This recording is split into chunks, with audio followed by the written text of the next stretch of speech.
Olá pessoal, vamos lá para o nosso bate-papo matinal. Eu estou aqui devendo para vocês nos últimos dias, devido a até uma viagem que eu fiz, acabei aí não conseguindo estar aqui presente como é de costume, e voltando de viagem, lógico, tive que colocar tudo em ordem. Essa semana, inclusive, temos início da nossa turma, nossa nova turma de nutrição esportiva e estética, que voltamos também com o modo presencial, inclusive, e estou bem feliz com isso. Afinal de contas, foram 2 anos sem aulas presenciais, Então, realmente, essa semana nós teremos aqui uma semana bem especial aqui na Plenitude, onde teremos aqui a volta da nossa turma presencial, e também teremos início da turma número 6, da nutrição esportiva e estética, também no modo online. Então aí você, nutricionista, profissional de educação física, e acaba sendo muito legal também, eu observo muitas pessoas que estão, por exemplo, são profissionais de educação física, que estão fazendo a graduação em nutrição, já estão ali fazendo a pós-graduação. Vocês são mais do que bem-vindos também na nossa turma aqui de pós-graduação. Até para introduzindo aqui esse assunto, enquanto vocês estão entrando, essa semana, turma nova, nutrição esportiva e estética, modo presencial aqui em São Paulo e modo online, para, claro, você estudar da maneira como você desejar. Em maio, nutrição clínica integrativa funcional, turma número 4 começando, e em agosto, primeira turma da pós-graduação em nutrologia esportiva específica para médicos. Então aí realmente são 3 pós-graduações que estou coordenando, e na verdade eu sempre digo isso, Não é que uma é melhor do que a outra, é uma sequência, Então a pessoa que busca, o profissional que busca um domínio maior dentro do seu consultório, ela precisa fazer a nutrição esportiva, estética, fazer nutrição clínica integrativa funcional e várias e outras especialidades, Afinal de contas, o ensino, ele é contínuo, Às vezes, quando a gente se forma, assim como eu e acredito que todos vocês que são profissionais tiveram essa visão, a gente imagina um nicho específico.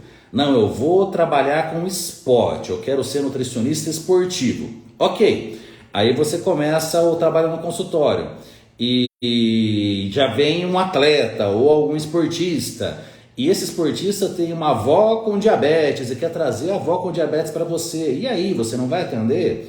Então aquela paciente que é uma praticante de exercício físico de alto nível, etc e tal, aí ela engravida, e aí você não vai atendê-la? Então você pode ser profissional que cuida de várias fases aqui do seu paciente ao longo da vida. Então, na verdade, quanto mais conhecimento, melhor. Então fica aí a dica para vocês estarem aí aprimorando o seu conhecimento, Muita gente me pergunta: Rodolfo, você não tem cursos rápidos, Aí que está aquela questão. Hoje estamos numa fase onde todo mundo quer aprender de maneira superficial, de maneira rápida, sendo que na verdade no mundo real da prática clínica a exigência é muito grande. Então nenhum cursinho rápido vai resolver o seu problema. O seu problema realmente será com um estudo contínuo ao longo ali de uma vida, e não necessariamente fazer um cursinho rápido de 4, 6 semanas, tá, pessoal? Bom, eu separei aqui alguns teminhas para estarmos aqui conversando, temas que na verdade eu vou sempre aqui abordando nos Reels, nos Stories, dentro aqui das possibilidades eu vou passando para vocês. E eu separei aqui alguns que acredito que possam ser aqui de grande validade aqui para vocês hoje. Um deles, a semana passada, eu até coloquei algo sobre doce de leite, no momento do pré e pós-treino, e como que isso gera, assim, não vou nem dizer dúvidas, eu acho que gera um conforto daquela pessoa que adora comer doce e vê ali uma possibilidade de comer um seu doce em algum momento do dia. E é verdade, isso é fato. Para aquelas pessoas que realmente têm um gasto de energia alto durante o seu exercício, e esse exercício, vamos colocar aqui alguns exemplos, Porque, na verdade, quando a gente fala de nutrição esportiva, nós temos um guarda-chuva muito grande. Debaixo desse guarda-chuva, nós temos aqui atletas que têm um gasto de energia absurdo, e, na verdade, a nossa dificuldade com o atleta é suprir as necessidades nutricionais dessa pessoa que gasta tanta energia e passa boa parte do seu dia treinando. Vamos lá. um atleta de luta, um lutador, que tem um treino de manhã, um treino à tarde e ainda tem que encaixar fisioterapia, encaixar ali várias outras atividades dentro da sua rotina. Um atleta mesmo que compete no CrossFit, né? Tem ali provavelmente 2 treinos também no dia, com altíssima intensidade. Então, essas pessoas, né, elas necessitam realmente de uma ingestão calórica muito alta. Então, o profissional, ele precisa buscar alimentos com alta densidade energética. Entre eles entram aí o famoso doce de leite, né, que entre outros alimentos ricos em carboidrato com alta densidade energética e que, na verdade, no mundo real, para esses atletas, mesmo utilizando esses tipos de alimentos, ainda é difícil atingir a sua recomendação de carboidrato. Vamos lá, já vai me imaginando, vou lembrando aqui de vários casos reais aqui da minha prática, né? Uma triatleta que eu atendi durante muitos anos, nem com doce de leite, com doce de abóbora e tudo mais de doce que vocês podem imaginar, eu conseguia suprir a necessidade dela de carboidrato. Inclusive, nós temos, que eu dei risada aqui com o comentário da Samara, viaja para onde tem Wi-Fi, por favor. Samara, quando a gente viaja é bom a gente desligar, né, e curtir realmente ali o momento, porque senão a viagem começa a virar ali uma pressão, né, de ficar indo atrás de Wi-Fi, etc e tal. Então, com essa paciente, mesmo com todos esses alimentos ricos em carboidratos, analisando exames laboratoriais, no caso, triglicerídeo, eu sei que isso é um assunto um pouquinho mais complexo, mas para você que é profissional você vai entender melhor, e para você que não é profissional está aí uma grande curiosidade, né? Porque muitas vezes quando se fala níveis de triglicerídeos em um exame laboratorial, a princípio, nossa, meu triglicerídeo não pode estar alto, esse é o primeiro ponto, né? E naquele sentido, para não ter uma hipertrigliceridemia e não ter um risco para a minha saúde cardiovascular. Mas na nutrição esportiva, um problema também é o triglicerídeo muito baixo daquela pessoa que não ingere o carboidrato necessário para o seu gasto energético. Então nós sempre buscamos ali níveis de triglicerídeos entre 70, 90 e muitas vezes a pessoa está lá com triglicerídeo de 30 e ela acha que esse triglicerídeo tão baixo assim é bom, porque na cabeça dela o que não pode é estar alto, mas limites inferiores também não são desejáveis. Então muitas vezes a pessoa, um atleta que nesse caso está lá com uma ingestão de carboidrato muito alta, teoricamente, só que o gasto de energia dela é mais alto ainda e nós não conseguimos dar esse suporte tão adequado. Então essa é uma característica, né, de um atleta de alto nível, realmente um atleta profissional de várias modalidades. Mas aí vem outra situação, a nutrição esportiva ficou muito popular entre os praticantes de musculação, que buscam estética corporal. Então é aí que vem essa complexidade, até de passarmos aqui algumas informações de maneira geral, sendo que é um guarda-chuva muito grande, onde nós temos a nutrição esportiva da performance, onde, de novo, a dificuldade é atingir as necessidades nutricionais ali do paciente, e o outro lado, eu diria que bem provável, a maior parte dos interessados na nutrição esportiva é aquela pessoa que tem um treino moderado e quer um resultado estético muito alto. Então, para essa pessoa, muitas vezes, esses alimentos com alta densidade de carboidratos, eles não são favoráveis, né? Principalmente quando essa pessoa tem um aspecto comportamental, onde ela teve na sua infância um consumo muito grande de doces, tem aquela memória afetiva com relação a seus doces e dificilmente ela vai conseguir utilizar uma quantidade moderada, compatível com o seu treino moderado. Então você coloca lá uma colherinha de sobremesa com um doce qualquer, aquela pessoa querer comer uma travessa e não um pedacinho, uma colherinha de sobremesa. Então esse aspecto comportamental também faz muita diferença nessa situação de pode, não pode, para quem que estamos falando.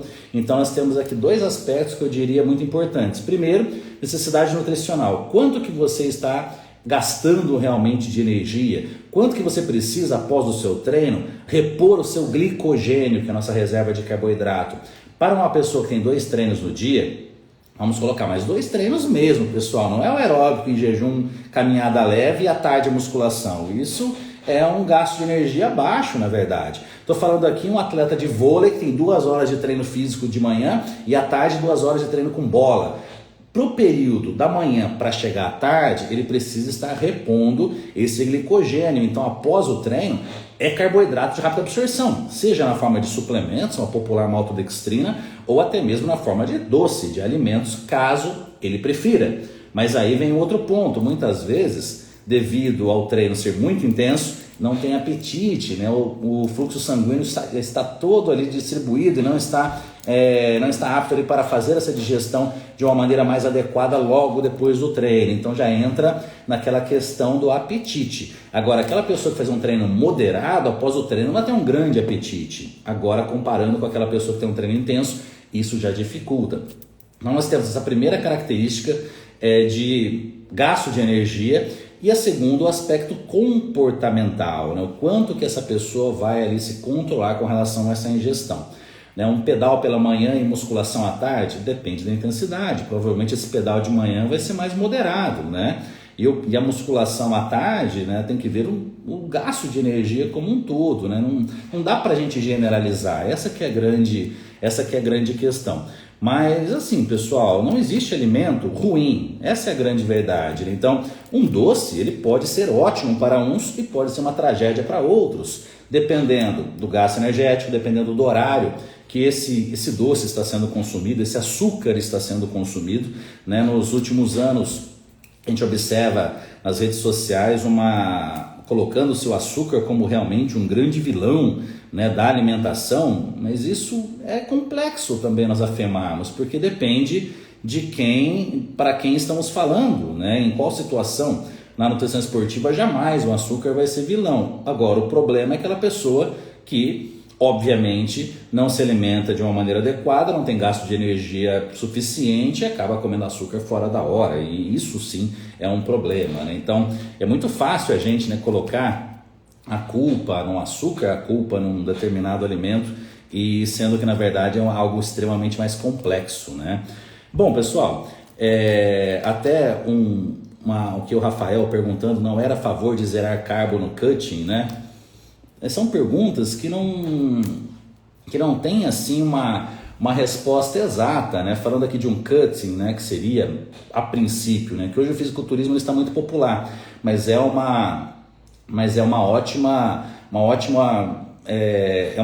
um período, o cutting na verdade é um período do fisiculturismo próximo ali da competição, né, onde as pessoas agora fazem qualquer tipo de estratégia para perder gordura. Estou em cutting, estou em bulking, né?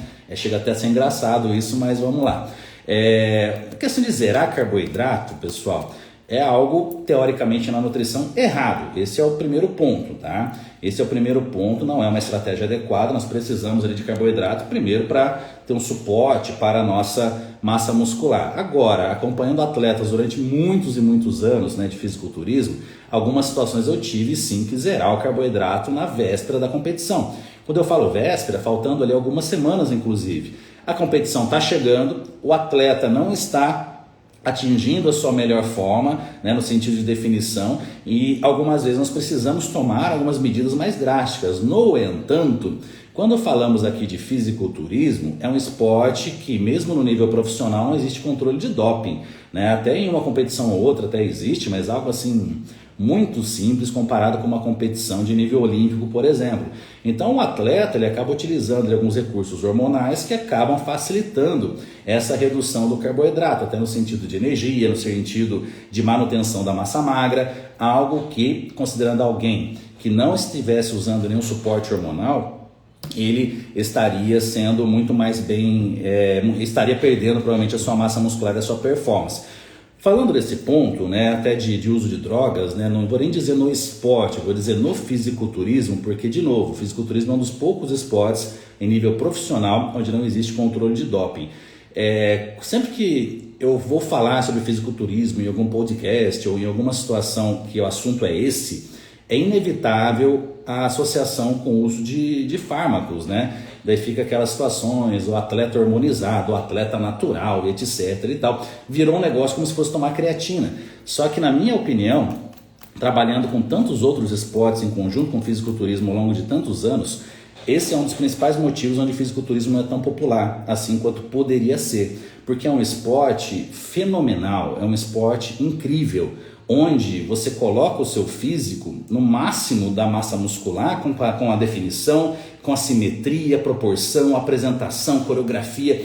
É um esporte maravilhoso, mas esse lado de não ter um controle de doping, isso mais atrapalha do que ajuda, no sentido da popularização do esporte, um nível muito, muito maior, porque realmente acaba sendo um esporte de um nicho muito pequeno, comparando-se com outros esportes, né? Então realmente é um esporte que poderia ser muito mais incrível, muito mais fantástico. Vamos colocar aqui a questão próprio UFC, né? O UFC, o controle de doping é absurdamente rigoroso. Lá atrás, no Pride, não era tão rigoroso, não era rigoroso. Os atletas eu acompanhava atletas na época do Pride, então posso dizer com propriedade que não existia controle de doping. E hoje no UFC existe o controle de doping, o esporte cresceu muito e muito mais, e na verdade os campeões são os mesmos, né? Então, tanto que na época da migração do Pride para o UFC, os campeões continuaram os mesmos, da mesma maneira que no fisiculturismo continuariam também os mesmos, com menos massa muscular, provavelmente, claro, mas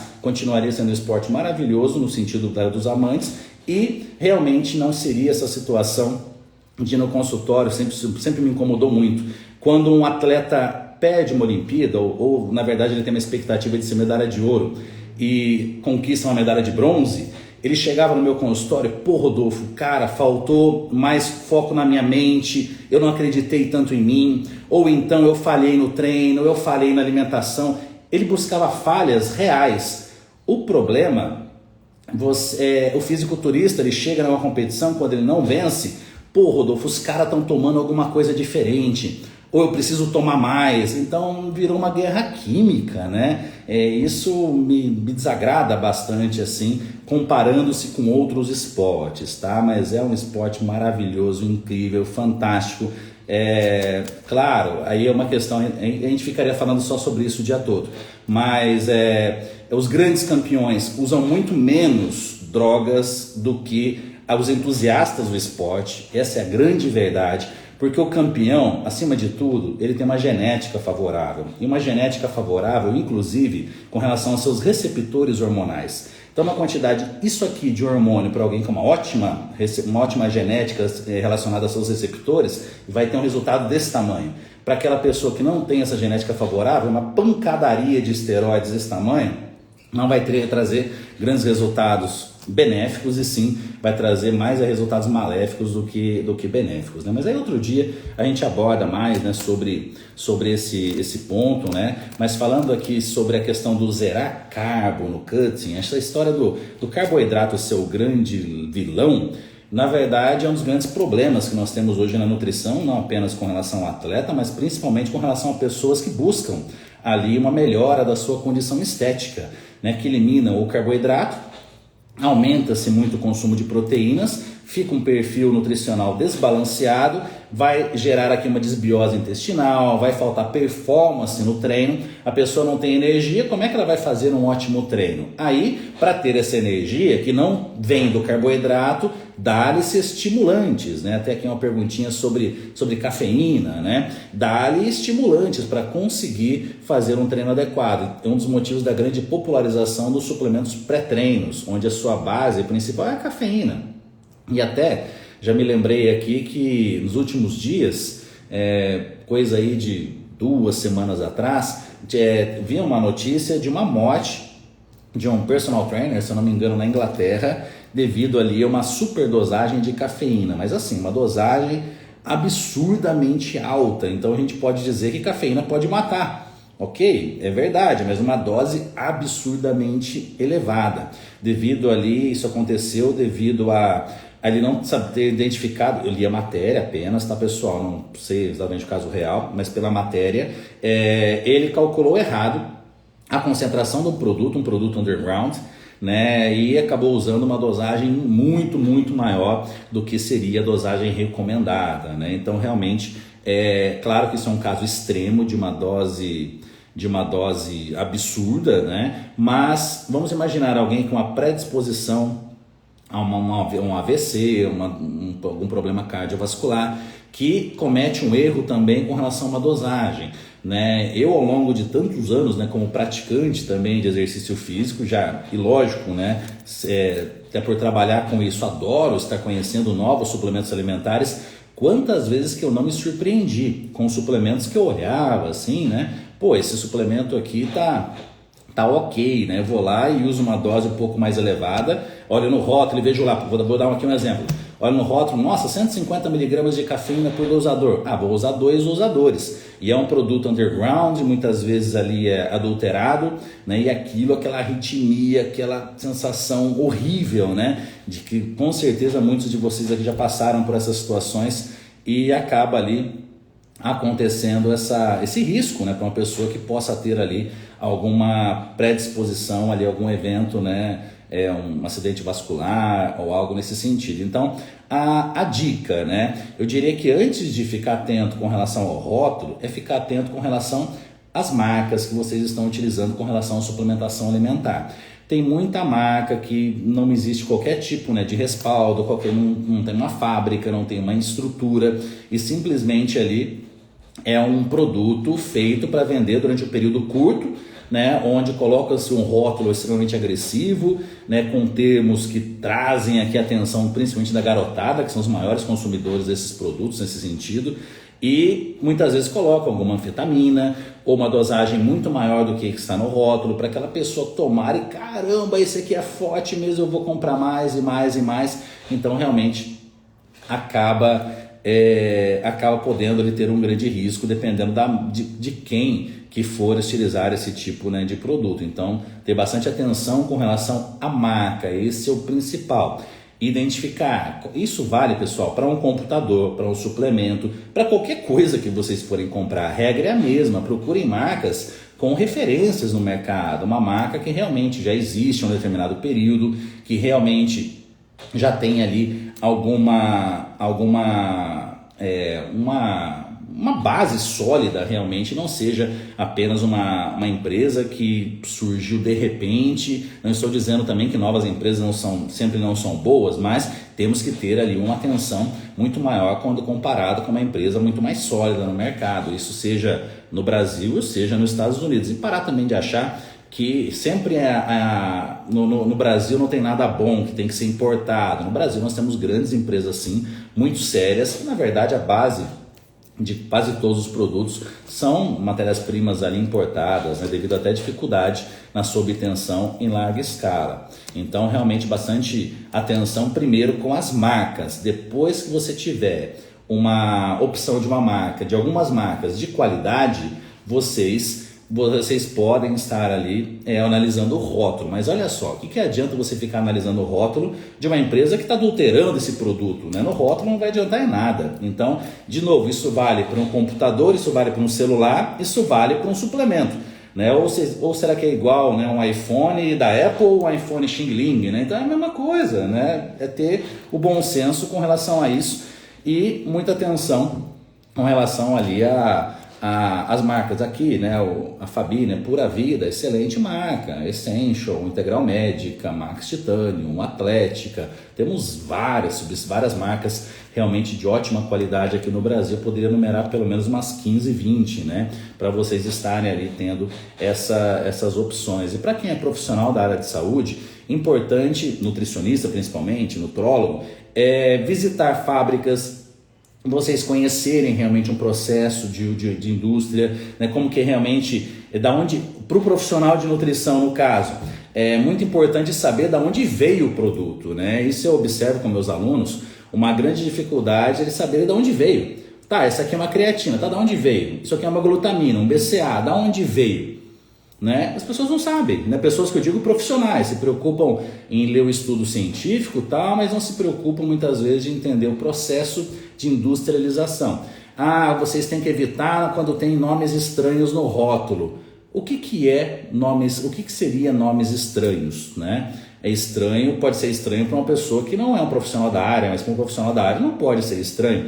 Às vezes o nome é estranho, mas é uma substância natural, uma substância que não teríamos qualquer tipo ali de efeito negativo no consumo, ao passo que outras substâncias não são tão estranhas assim e são maléficas à saúde. Então é importantíssimo essa visão, né? Com relação a farmácias de manipulação, mesma coisa. Muita atenção quando vocês forem orçar algum produto na manipulação, com aquela visão de custos, né? Não, vou fazer no mais barato, sendo que, na verdade, a matéria-prima de qualidade, ela tem um mesmo custo para todas as farmácias. Então, dificilmente, farmácias sérias terão grandes diferenças de valor, de valores com relação ali ao seu produto, né? Então, muita atenção. Eu vejo na própria internet, né, muitas farmácias de manipulação oferecendo produtos sem você ter necessidade de passar por um profissional, né? Realmente isso já virou uma gambiarreira danada também essa parte. Então, buscar ali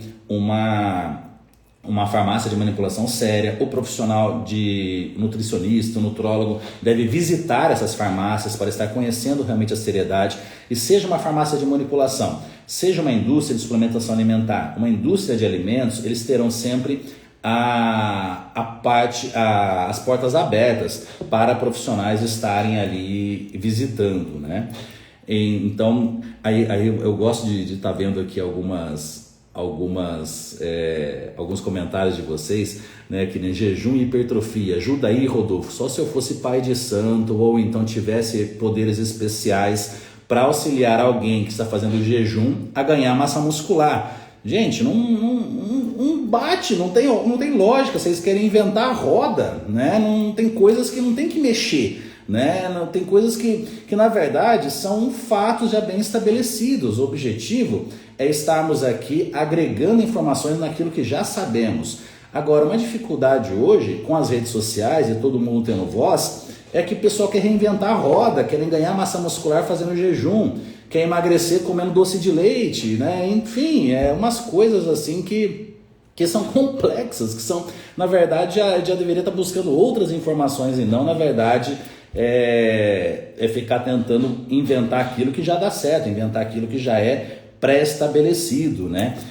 Jejum, até essa semana passada, eu estava até conversando até com o padre Fábio de Mello sobre jejum, né? E realmente estávamos conversando sobre esse ponto, os benefícios do jejum, né? No sentido fisiológico, eu estou falando no ponto religioso, né? Lógico que a gente estava conversando sobre essas questões, ambas as questões, né?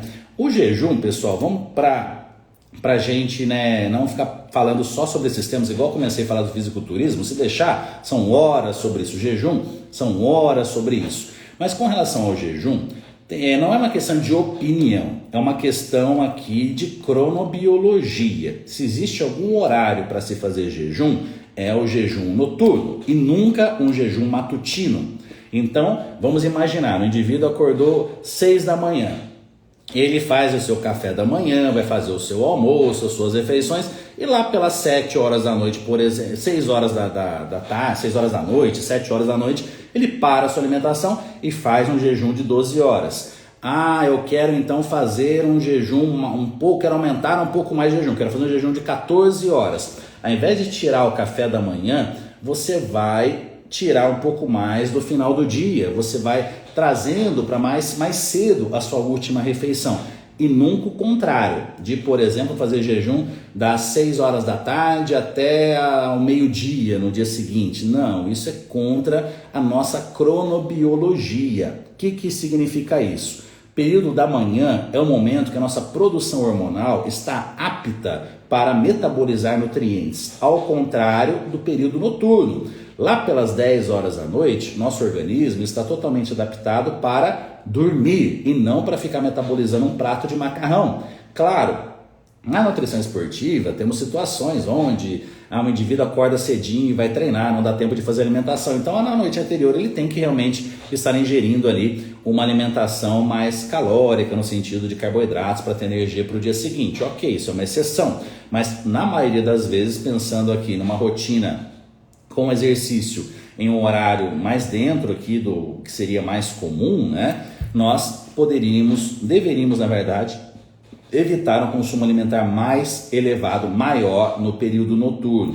Então, realmente, muita atenção com relação a essa questão de jejum por moda, né? Eu respeito, no caso, alguns aspectos religiosos e espirituais, onde, na verdade, o jejum é colocado um sentido muito maior do que um aspecto aqui de performance estética, etc. Aí vem a questão dos muçulmanos fazerem o Ramadã, e várias outras religiões que têm ali o seu dia específico de jejum, o seu momento específico de jejum.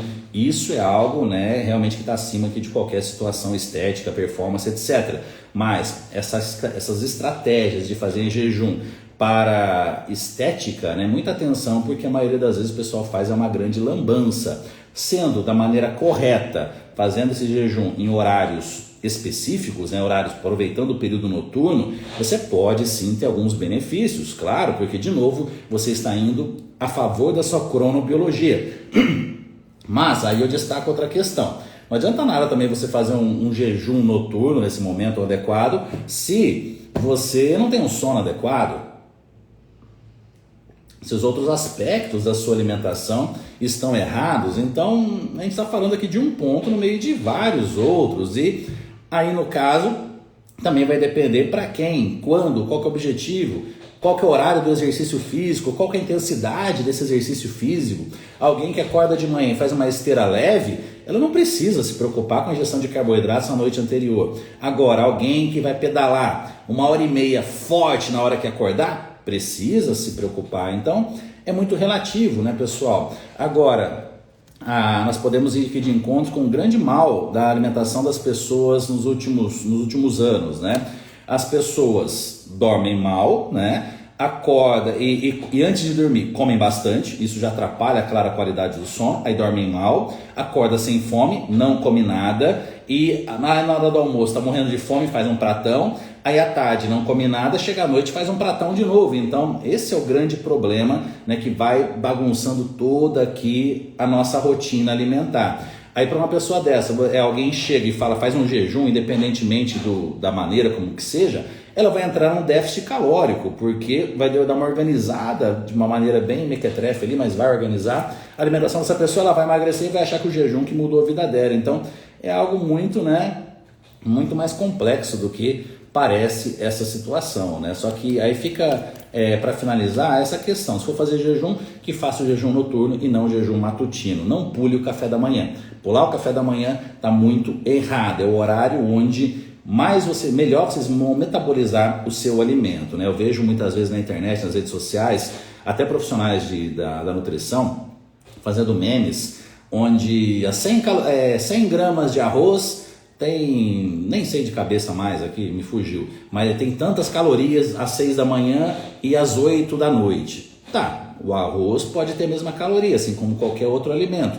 No entanto, a sua receptividade metabólica é diferente. Então essas calorias serão metabolizadas de uma maneira diferente dependendo do horário do dia. Então realmente esse é um conteúdo, né, um assunto sobre nutrição que independe de opinião. Isso é ciência, isso é imutável, né? Isso não tem como aqui nós estamos aqui falando que essa é a minha opinião. Não, isso é fato, isso é um conhecimento que nós precisamos compreender. Eu acho também, pessoal, falando até da questão do jejum para ganho de massa e tal, algumas coisas já não deveriam ficar sendo discutidas, porque são tão óbvias que, na verdade, como eu disse, a gente deve dar um passo adiante e não ficar remoendo essas situações aí que, na verdade, é literalmente chover no molhado, né? Claro que muitas informações ao longo dos últimos anos foram mudando, mas é que era uma época onde nós não tínhamos realmente muito conhecimento. A nutrição é uma ciência relativamente nova no seu estudo específico, né? Então realmente nós temos aqui nós temos muitos anos aqui de estudos com relação a isso. Por exemplo, quando eu fiz a minha graduação aí há 20 anos atrás, nós mal estudávamos vitamina D. E nos últimos 10 a 15 anos a vitamina D realmente se tornou aqui uma dos maiores tópicos, né, dentro aqui do estudo da nutrição. Mas hoje nós já sabemos dessa importância. Então não adianta ficar discutindo vitamina D para a imunidade, é bom ou é ruim? Porque é uma visão tão vaga, tão pequena, que a pergunta é se suplementar a vitamina D é bom para a imunidade. Mas como que estão os níveis de vitamina D dessa pessoa? Antes de pensar em suplementar, pode ser necessário ou pode não ser necessário? Ponto final. Então, São alguns pontos que realmente acabam ali sendo chovendo molhado, né? Que a gente poderia evoluir muito mais se tivesse mais congruência entre as falas dos profissionais e se realmente muitas pessoas que não são profissionais não tivessem tanta voz, né? Nas redes sociais acabam confundindo aqui as pessoas, né, de uma maneira enorme, né? Enfim. Um outro ponto, pessoal, que passa tão rápido aqui o bate-papo com vocês, né, que eu acabo nem conseguindo muitas vezes abordar tudo que eu anoto aqui. Anotei para conversarmos também um pouquinho sobre nutrópicos, né? O que seria isso, né? Hoje, né, temos uma demanda, uma necessidade de foco, de concentração, como nunca tivemos, e a tendência é só ficar mais difícil. Né? Nós somos bombardeados por novas informações, por novas notícias. Sai uma briga lá no Emirados Árabes, a gente já fica sabendo. Então, são aqui inúmeras situações onde nós precisamos aqui ter muito mais foco, ter muito mais concentração. Então, nós temos sim alguns suplementos alimentares que podem ajudar e muito nesse foco, nessa concentração. Agora, algo que eu quero chamar a atenção de vocês, né? Ontem eu estava na academia, eu sempre observo isso. Ontem eu até fui numa academia diferente da que eu vou no meu dia a dia, né? E a academia estava bem cheia ontem, né? Por ser domingo, na hora do almoço, o horário que eu fui. E eu olhava em volta, é o que normalmente já acontece, mas ontem sim como a academia estava muito cheia, isso me chamou mais atenção ainda. A obsessão das pessoas com o smartphone, onde ninguém consegue ficar uma hora sem olhar para o smartphone. E na hora do treino, tá, ok, então a pessoa não consegue se concentrar no treino. Com certeza essa pessoa também não consegue se concentrar na alimentação, não consegue se concentrar na sua aula, não consegue se concentrar em nada do que faça, isso é óbvio, né? Então não adianta nada uma pessoa dessa que ela não tem, vou ser bem sincero, menor noção, menor bom senso de dividir as tarefas ao longo do dia, de fazer cada coisa no seu tempo. Não adianta ela ficar se preocupando em utilizar suplementos para melhorar a sua atenção. Aí todo mundo, estou com déficit de atenção. Precisa, na verdade, ele não tapa na orelha para acordar para a vida e, larga a mão de ser idiota, agora é hora do treino, agora é hora de comer. Então, um problema que eu vejo também é educacional, sendo bem sincero, de pai e mãe dentro de casa. Né? Com certeza tá o pai e a mãe, cada um num canto no celular, o filho vai também e vira essa bagunça. Onde realmente, em algumas atividades do dia, nós precisamos nos desconectar das redes sociais, de internet. E até eu ficava curioso, quando tinha alguém assim por perto, eu dava uma pescoçada para olhar, o que será que essa pessoa está olhando no meio do treino?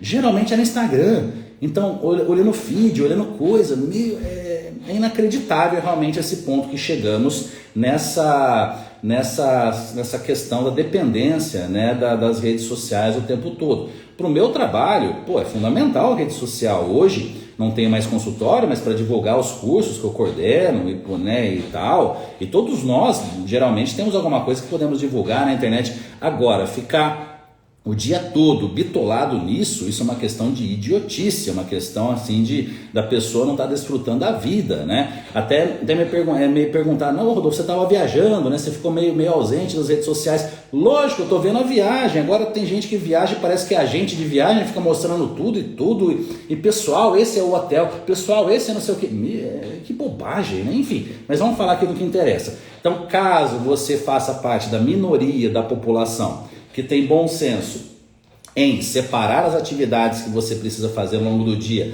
Agora é hora de estudar, é hora de estudar, é hora de treinar, é hora de treinar, é hora de comer. O processo de digestão começa na questão visual, não na hora que você está comendo. Então você olhar o prato, aí entra a questão de agradecer por aquele alimento, uma oração, alguma coisa nesse sentido. Uma questão é religião, outra coisa é espiritualidade, né? Você não precisa ter uma religião específica para ser espiritualizado. Então só que no momento de conexão com o alimento, você já começa o seu processo digestivo. Agora, você comendo no celular, você já está atrapalhando todo o processo digestivo. Então, muitas vezes o seu prato está muito bem feito, está muito bem organizado, né, com relação a nutrientes e tal, só que você não está tendo um ótimo processo digestivo, já está errando nesse ponto. Então, essas são situações do nosso dia que nós precisamos nos desconectar da tecnologia. Então, se você faz parte dessa minoria que consegue, então você já pode dar um segundo passo, caso você necessite. E de onde vem essa necessidade?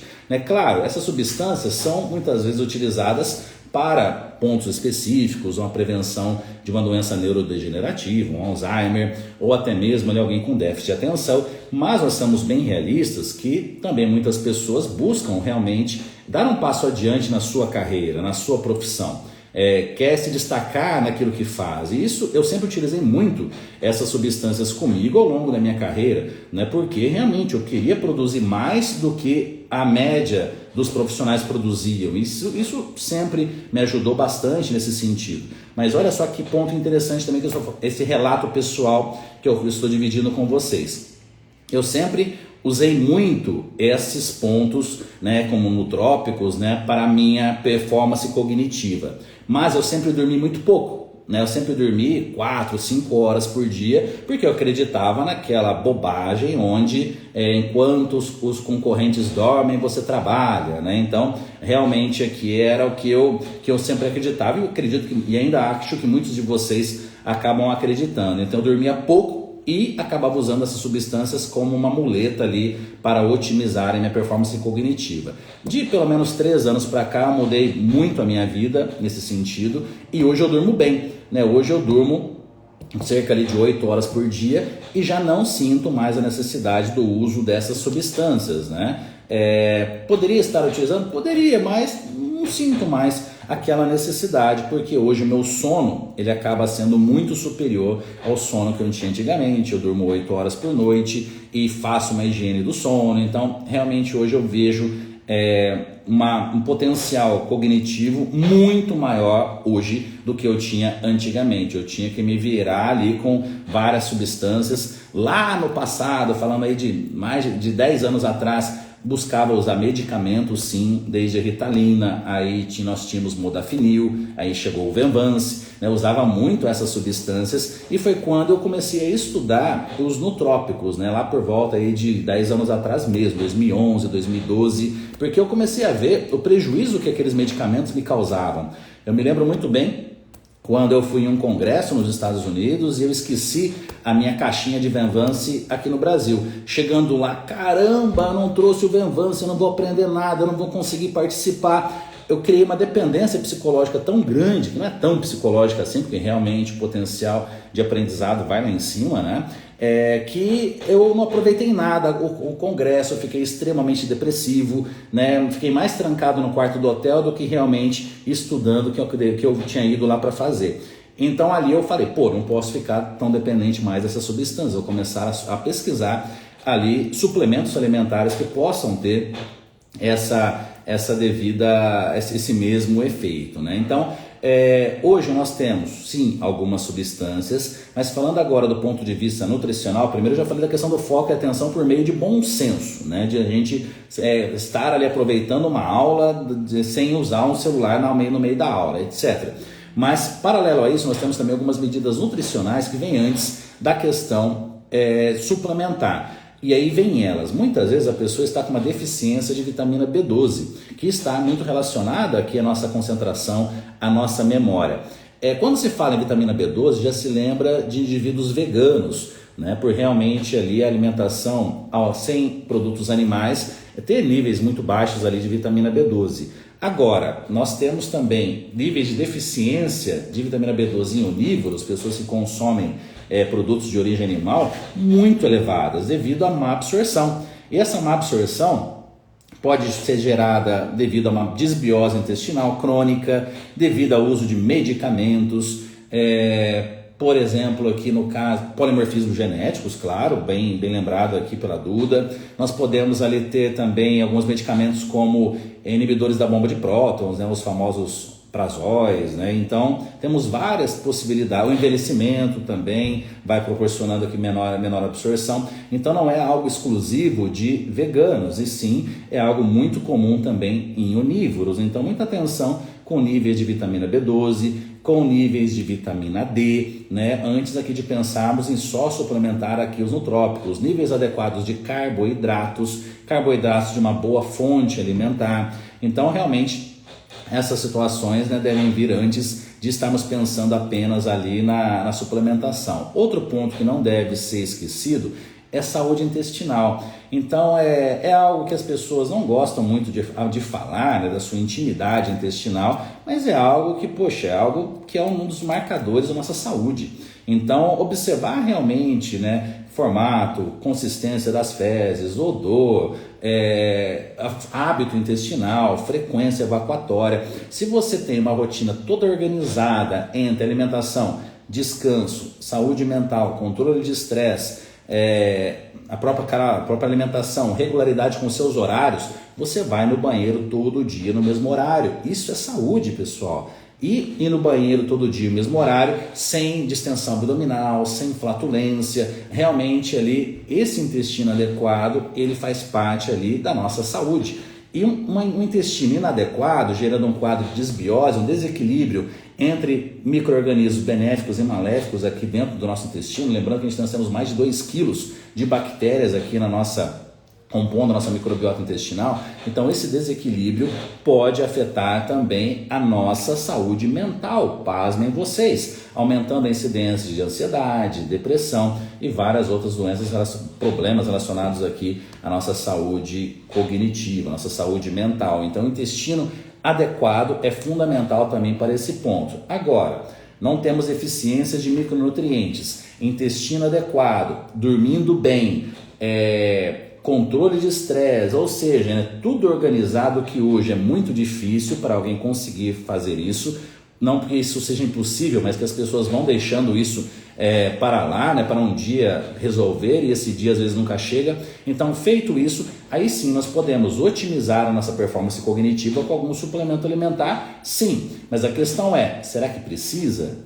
Meu objetivo é realmente ser um profissional da minha área muito diferenciado, eu preciso ler mais artigos científicos, eu preciso estudar um pouco mais, eu preciso aproveitar mais o meu tempo.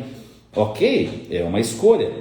Ou então a pessoa tem realmente um déficit de atenção, tem dificuldade de concentração, mas é dificuldade de concentração mesmo, e não a dificuldade de concentração por causa do smartphone, tá? Então, se ela se enquadra nesses casos, ela pode estar ali utilizando alguns suplementos alimentares, tais como alfa-GPC, é um suplemento que eu gosto muito, é um potencializador colinérgico que acaba sendo bem interessante para essa finalidade. Ele não é tão baratinho, mas também nós não precisamos usar todos os dias. Você pode estar utilizando no dia que você tem uma carga de trabalho um pouco mais intensa, uma carga de estudos um pouco mais intensa, então ele não cria aquela necessidade do uso diário. E isso pode ser também relacionado a treino. Vamos imaginar uma pessoa que realmente é um atleta que necessita de um treino mais avançado, ao invés de ficar se entupindo tanto de cafeína, ele pode estar utilizando ali algum nutrópico para ter mais concentração no seu treino,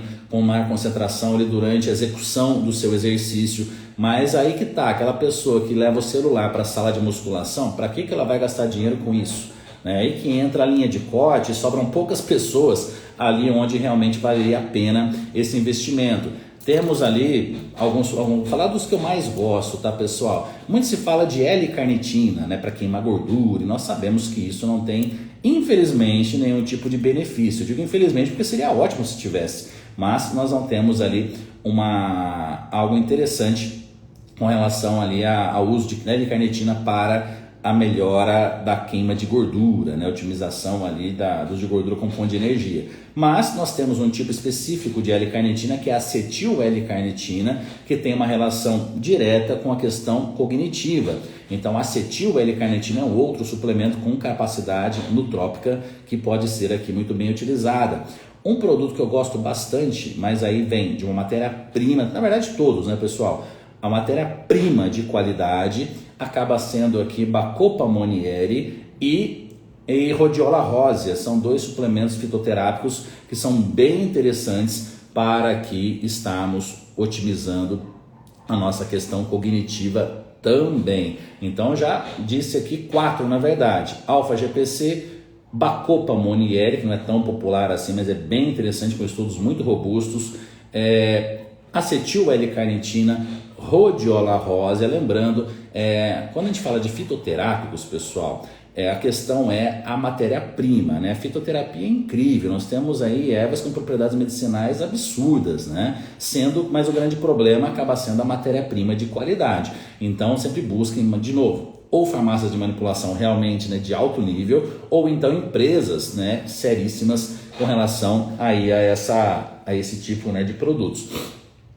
Se você digitar no Google rhodiola rósea, vai aparecer 500 tipos para vocês comprarem, mas esses 500 tipos talvez nem 5 ou 10 prestem, né? Falando bem a realidade com vocês aqui. Então, uma coisa nós temos aqui um produto, um potinho em casa com o nome no rótulo, mas a questão é, o que será que tem lá dentro? Então aí entra a seriedade das empresas que estão produzindo. Mas uma substância que eu acho que vale a pena, né, colocar para vocês estarem pesquisando, né, até principalmente você que é profissional da área de saúde, para estar pesquisando, né, nós temos aqui também a citicolina, que é uma substância, eu diria, com um mecanismo de ação bem parecido com o alfa-GPC. Então também pode ser uma outra possibilidade aqui de uso para essa finalidade. Fazer um mix com todas? Tudo bem, pode ser esse mix com todas, né? Mas aí vai a questão de custo e a questão da necessidade. Para quem nunca utilizou, eu aconselharia utilizar uma substância só. Pega lá um alfa-GPC ou uma citicolina e utiliza só uma dessas substâncias na dosagem adequada. Então, cada uma dessas substâncias nós temos a dosagem mínima e a dosagem máxima. Claro, uma empresa séria, vamos aqui falar sobre Life Extension, por exemplo, uma empresa norte-americana de altíssima qualidade. Então, uma empresa como uma Life Extension não vai usar matéria-prima, qualquer matéria-prima. Então, se você comprar um alfa-GPC de uma Life Extension, de uma Now, por exemplo, uma outra empresa norte-americana de altíssima qualidade, você vai encontrar ali ótima matéria-prima. Vamos imaginar aqui uma rhodiola rósea do laboratório Axê aqui no Brasil, por exemplo, não ficar falando só de laboratórios norte-americanos, é realmente uma matéria-prima de qualidade vinda de um laboratório farmacêutico de alto nível. Então, com o passar do tempo, essas substâncias serão extremamente populares no Brasil, assim como já são nos Estados Unidos. Se você chega numa loja de suplementos ou numa farmácia, ou dependendo até às vezes num supermercado nos Estados Unidos, você vai ter uma prateleira escrito Nutrópicos ou memória, concentração, e vai estar lá rhodiola rósea, alfa-GPC e outras substâncias, né, que estamos citando por aqui. No Brasil isso ainda está engatinhando, mas eu lembro, pouco tempo atrás, nos Estados Unidos, nós tínhamos lá a parte do sono, melatonina. Hoje aqui no Brasil a melatonina já está disponível. Então, aos pouquinhos, né, bem devagarinho, isso vai acontecendo aqui no Brasil e vai popularizando sempre essas substâncias que estão apenas aqui para a questão de memória, concentração, mas também com relação a várias outras possibilidades. Essa questão de memória, concentração, a gente pode também entrar naquela questão da nutrição para a família. Dentro de uma mesma família, às vezes tem lá um rapaz ou uma moça de 25 anos que... Não, vamos fazer mais extremos aqui. Tem lá 2 irmãos, um de 17 anos estudando para o vestibular, quer passar numa faculdade dificílima. Ele pode, eventualmente, utilizar uma substância como essa, da mesma forma que o seu irmão de 30 anos, já formado, que está com uma rotina de trabalho muito intensa, está tentando ali dar um passo adiante na sua carreira, também pode utilizar. Aí tem lá o pai, o avô, também podem utilizar, pensando ali em prevenção de alguma doença neurodegenerativa, um Alzheimer, por exemplo. Então acaba entrando também como uma suplementação da família e não como algo para apenas uma pessoa dentro da casa estar utilizando. Mas para isso nós precisamos da popularização dessas substâncias para que realmente seu uso seja mais benéfico. Aí a dosagem, Geise, como você é nutricionista, eu vou te aconselhar o seguinte: Examine.com é um site de um grupo de profissionais norte-americanos muito sério. Se você digitar lá alfa-GPC, vai te apresentar um breve histórico, uma breve abordagem e com posologia mínima e máxima, porque cada uma dessas substâncias você vai ter uma posologia mínima e máxima. Posso até falar bobagem para você agora, porque lógico eu não preciso gravar isso na minha cabeça, que eu tenho tudo isso no meu computador o tempo todo quando eu preciso estar prescrevendo. Mas, por exemplo, alfa-GPC, se eu não me engano, 300 a 500 miligramas. acetil L-carnitina, 1.000 a 2.000 miligramas, mas aí você pode ir lá estar olhando, PubMed, claro, né? Você vai encontrar mais. O bom da Examine.com é algo até que aos pouquinhos estamos montando aqui na Plenitude, que realmente é um site de busca onde nós temos ali já muitos artigos científicos sobre determinado tópico, né? Então, ao pouquinho estamos fazendo isso aqui na Plenitude Educação, de fazer um site buscador, né? Que acaba sendo incrível para estarmos aqui organizando todos esses pontos. Agora, temos outras substâncias nootrópicas que são muito populares e as pessoas às vezes não sabem que elas têm esse efeito, tal como a creatina, né? A creatina realmente tem esse potencial, né, de ter um efeito neuroprotetor, então acaba aqui sendo bem interessante aqui o seu uso também pensando nesse adendo, né? No passado se usava a creatina pensando basicamente em aumento de força, melhora de performance. Hoje nós sabemos da sua aplicabilidade clínica, acaba sendo um suplemento para a família,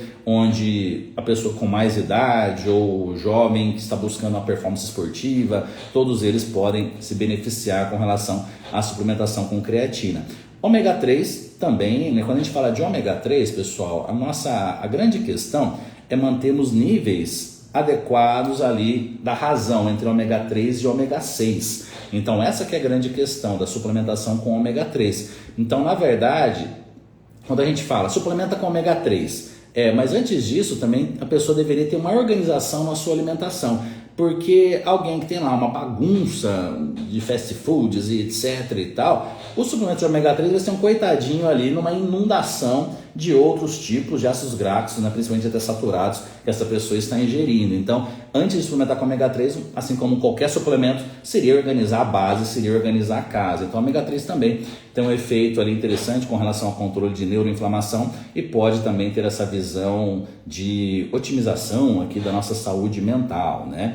Agora, se me perguntarem, Rodolfo, o que você considera mais importante com relação à memória e concentração, falando principalmente com relação ali a toda a minha experiência de prática clínica, todos, né, os relatos, né, de atletas, etc., que eu tive ao longo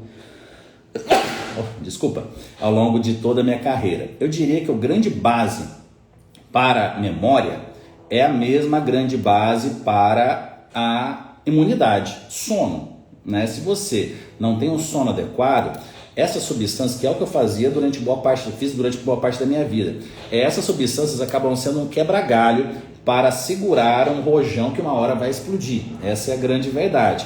Agora, se você já está com tudo organizadinho e quer dar um passo adiante no seu potencial cognitivo, ou pensando já, dependendo da sua faixa etária, em ter uma prevenção ao Alzheimer, essas substâncias podem ser muito bem utilizadas. Mas assim como tudo, não adianta a gente pensar igual me perguntaram aqui já hoje, uma fitoterapia para hipertrofia.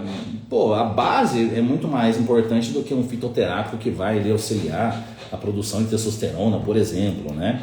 Aqui a Geise vai fazer um relato, tem um sono adequado e um déficit péssimo, né? Então, nesse caso aqui, Geise, você investigar possíveis deficiências vitamínicas, minerais, saúde intestinal, organização e distribuição de carboidrato.